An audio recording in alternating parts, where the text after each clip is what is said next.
Finally, on the issue of the West Philippine Sea, I stand by the Constitution, which provides that the state shall pursue an independent foreign policy in its relations with other states.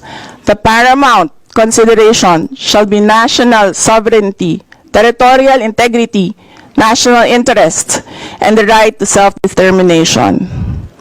As Filipinos, we are all in agreement that our claim is firmly anchored on the UN Convention on the Law of the Seas and the 2016 Arbitral Award.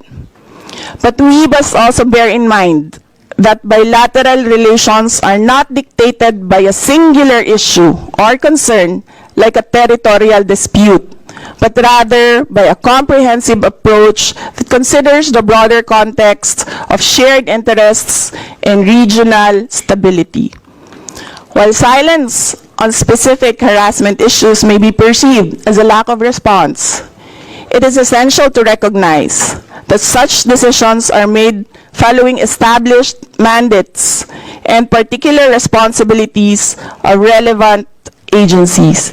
It is well settled that the President is the chief architect of foreign policy.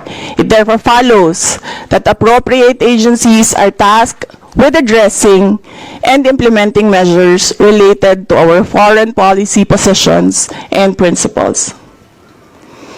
As a reserve officer of the Armed Forces of the Philippines, I sincerely appreciate the sacrifices made by our uniformed personnel in the service of our national interests. However, it is crucial to avoid politicizing their sacrifices for media mileage or social media commentary. Instead, we should focus on ensuring that their efforts are recognized and valued in a manner that respects their contributions and upholds the dignity of their service, which we in the OVP continue to do and have always chosen to do away with the cameras.